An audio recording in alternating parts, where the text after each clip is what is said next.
Hey there and welcome back to my channel. So today I have a really fun video where I'm going to be talking about 5 fragrances that I don't really hear talked about but that I love and that I have in my collection.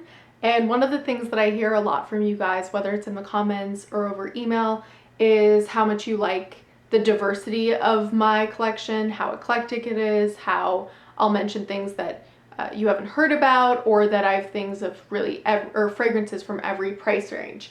And I love that too. I love discovering new scents. I love discovering things that other people haven't really stumbled upon, and being able to share them now with you guys is just an extra treat. So I've narrowed it down to 5 fragrances that I really like and that I own as part of my collection, but that I don't really hear talked about either on YouTube or in like the fragrance community as a whole. So let's get into it. The first one I know I've talked about on my channel before, but I have to mention it again because it's so underrated, is Boucheron Fleurs. And this has a lot of notes, some of which are mandarin, pear, orange blossom, frangipani, and vanilla. And I find the vanilla is more so just like a very sweet, soft vanilla. It's not anything deep or rich.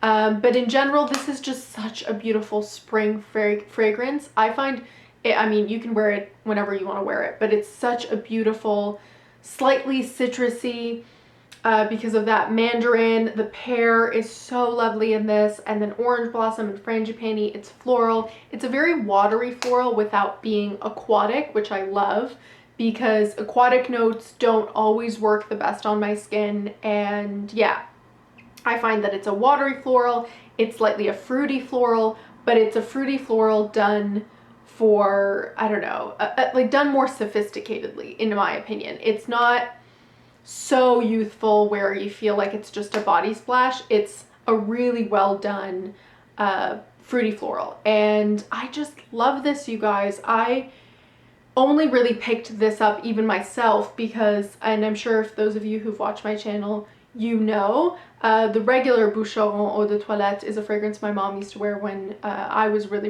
little. And so when I was picking that up just to have a bottle of, for reference and for nostalgic purposes, I saw that there was Boucheron Fleurs. They smell nothing alike, even though it's apparently a type, not a flanker, but it's in the same type of bottle, just this one's blue. And I love it. I really love it. So if you're into fruity florals, and if you're looking for something that, again, not everyone has, not everyone owns, this is usually under $40. It's very inexpensive. You can get it for a good deal when you can find it. So definitely recommend, and that is Boucheron Fleurs. And this, by the way, is the 100 ml. Then I will talk about another fragrance I think I briefly mentioned on my channel. So if you haven't subscribed already, subscribe so you will always be notified when I upload, and you'll know when I put out new videos, and you can see every time I've talked about these fragrances because I've mentioned them and sprinkled them throughout my videos, but this is kind of like a dedicated video to these 5. So this one is Agua de Naranjos de Sevilla, and I love this fragrance. This one I probably would have never purchased if I wasn't in Europe. I think I was in Portugal when I picked this up. But it's so beautiful. I just saw it in a store. Firstly, honestly, it was the color of the juice that drew me to this because I love this color. And then I smelt it, and it's very reminiscent of like the eau de colognes around in different European countries. But this has got, again, so many notes, some of which are mandarin, lemon, rosewater, bay leaf, orange blossom, and cedar. And I feel like I get some sandalwood in this too, but maybe that's just me. This is very citrusy. It's an extremely citrusy. That mandarin, that lemon, they're really strong. And I would say once it starts to wear off and that citrusy opening dies down a little bit, you do get some rosewater and some of those woodsy notes like cedar or sandalwood. It's stunning. I find this is so refreshing for high heat. I loved wearing it when I picked it up in Europe when it was really hot as well. But even here in Canada, we get I find like we get every season at its max. We get winter at its maximum. We definitely get summer at its maximum. It can get very hot and very humid, and it's harder to wear fragrance or just any fragrance when it's so hot and humid, but this just cuts through the heat. That citrus is so refreshing, and for an eau de cologne, it will last a decent amount of time.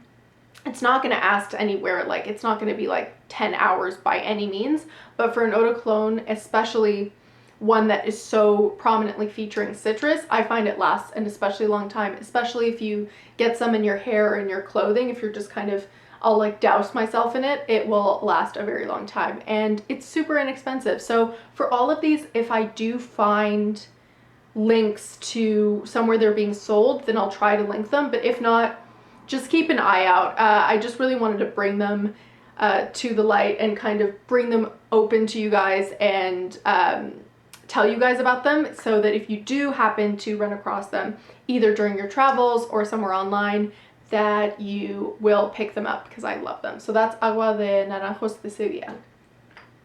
And then the next one is, again, what I've talked about. It's Post Tobacco by Tokyomilk, and this has tobacco, tea leaves, autumn apple, and amberwood. And I love this scent. I absolutely love this scent. Something about this, first of all, it's like an immediate love. From the first sniff, I adored it. I actually picked this up at a Marshall's or Winners for like $4.99, something super, super inexpensive. So if you can find it, I know it kind of, the Tokyomilk fragrances do make the rounds on Marshall's, TJ Maxx, and Winners, so keep an eye out for this one. It is so beautiful. It smells like